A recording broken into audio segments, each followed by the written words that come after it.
फक्त 12 गुंठ्यासाठी मारला होतो. महादेव मुंडे आता पुढे येतंय ना, त्या माणसाचे चमड काढून आणलं होतं, एक हाड काढून आणलं होतं आणि त्याचं ब्लड सुद्धा यांच्या ऑफिसच्या टेबलवर होतं. परळीमधील व्यापारी महादेव मुंडे हत्या प्रकरण पुन्हा एकदा चर्चेत आलंय. महादेव मुंडे यांच्या पत्नी ज्ञानेश्वरी मुंडे यांनी या हत्या प्रकरणातील आरोपींना अटक करण्याच्या मागणीसाठी विष प्राशन करून आत्महत्येचा प्रयत्न केला होता. सध्या त्यांच्यावर बीडच्या रुग्णालयात उपचार सुरू आहे. त्यातच आता वाल्मिक कराडचे जुने सहकारी विजय सिंग बांगर यांनी या हत्या प्रकरणी वाल्मिक कराड आणि त्यांच्या मुलाचा सहभाग असल्याचा दावा केला होता. महादेव मुंडे हत्या प्रकरणातील गोट्या गित्ते हा सायको किलर असून आमची ही हत्या करू शकतो अशी भीतीही त्यांनी व्यक्त केली होती. महादेव मुंडेला फक्त 12 गुंठ्यासाठी मारलं, तो गरीब माणूस होता असं सुरेश धस यांनी म्हटलं. आता या संपूर्ण प्रकरणावर भाजपचे आमदार सुरेश धस यांनी खळबळजनक आरोप केले आहेत. 100% आहे, फक्त 12 गुंठ्यासाठी मारला होतो गरीब माणूस. महादेव मुंडे आता पुढे येतंय ना, आणि त्याच्यामध्ये गोट्या गीते, अजून एक राजू फड, ह्या वाल्मिक कराडचा धाकटा मुलगा, या सगळ्यांची नावं जी आहे ती नावं बाळा बांगर कधी एकेकाळी रोज ह्या आकाबरोबर असणारा माणूस आहे. त्यांनी मीडियाच्या समोर स्टेटमेंट केलंय.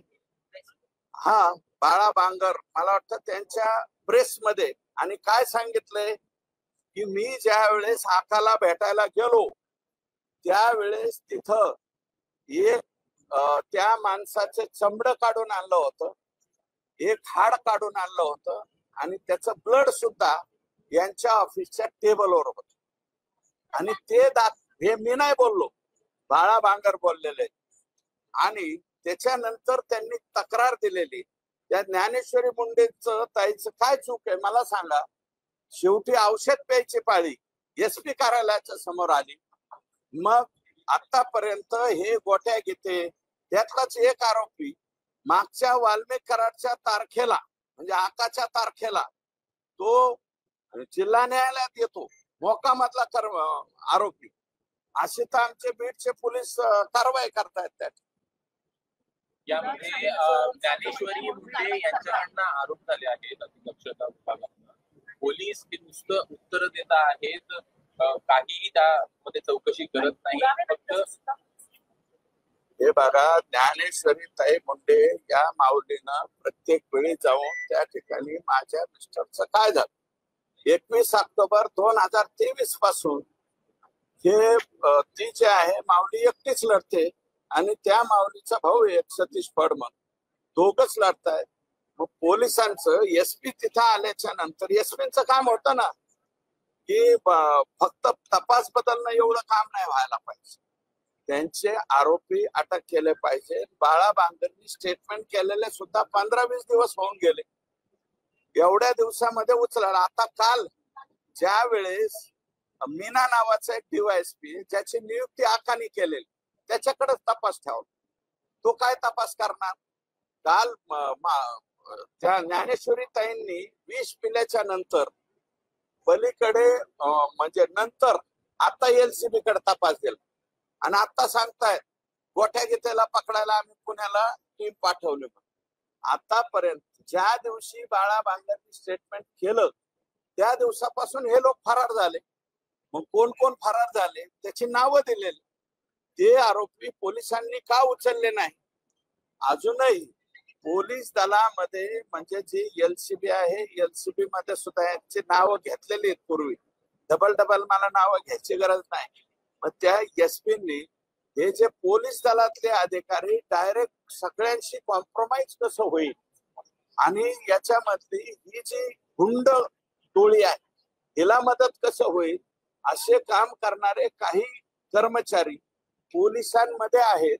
त्यांच्या साईड पोस्टला टाकायला नको एसपी, त्यांना एलसीबी ला घ्यायचं, त्यांना फक्त परळीतून काढायचं. नंतर सगळीकडे लक्ष ठेवायला हे लोकांचे मोबाईल जर चेक केले तर हे किती वेळ पोलीस दलाचं काम करण्यापेक्षा या आका कंपनीचं काम करतात, हे उघड होईल.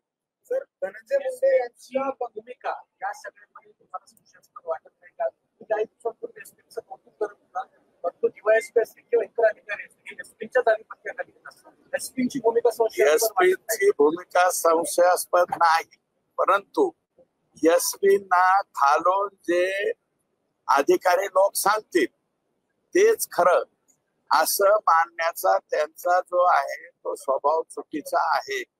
जरी कोणी काही सांगितलं तरी सुद्धा स्वतःच्या मताप्रमाणे काही निर्णय त्यांनी घ्यायला पाहिजे होते. धडधडीत बाळा बांगरनी तुम्हाला स्टेटमेंट दिलंय, माझ्या डोळ्याने मी बघितलंय. महादेव मुंडेच्या मर्डरच्या दुसऱ्या दिवशी कोण कोण तिथं आकाच्या जवळ होते, कुणी कुणी ते ब्लड आणि ते हाडोपान ते आणून दाखवलं, याचे नावासह तक्रार केल्याच्या नंतर त्या लोकांना उचलण्याचं काम कोणाचं होतं? नाही, संशयाची नाही, परंतु खालचे लोक त्यांना प्रॉम्प्टिंग चुकीचं करतात आणि ते त्याचं ऐकतात. हा त्यांच्या स्वभावातला दोष आहे.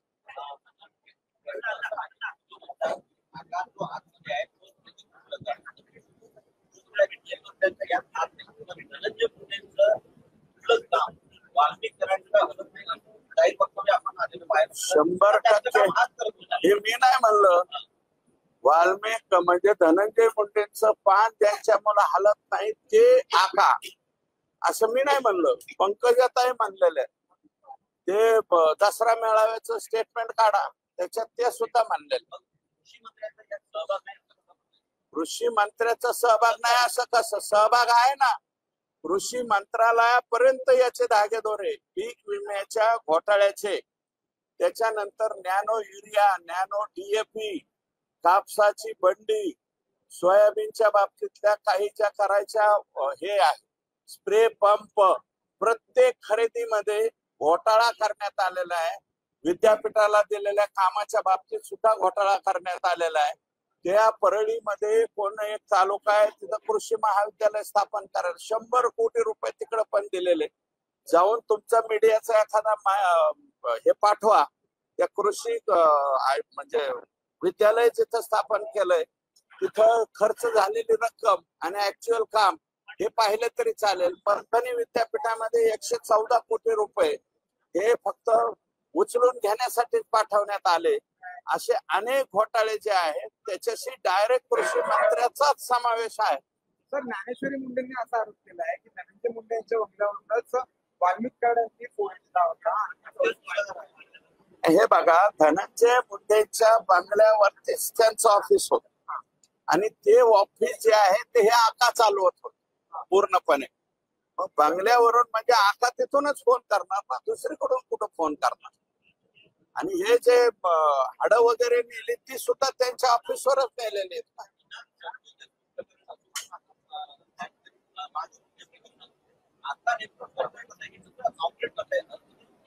अजूनही ऑपरेट करण्याला सुप्रीम कोर्टाच्या जजमेंट प्रमाणे फोन अलाउड आहेत, फोन अलाउड आहे. आणि काय आहे की या लोकांच्या gangs, me gangs of Wasseypur म्हणलो होतो, तशा गँग्स ज्या आहेत अजून सुद्धा ऍक्टिव्हेट आहेत. आका जरी आत गेला तर आकाच्या हाताखालचे लोक हे पुढं सगळं काही चालवण्याचं प्लॅनिंग त्या ठिकाणी करतात आणि आकाला फोनवरती बोलण्याची मुभा आहे. जेलमधून हो बोलतात.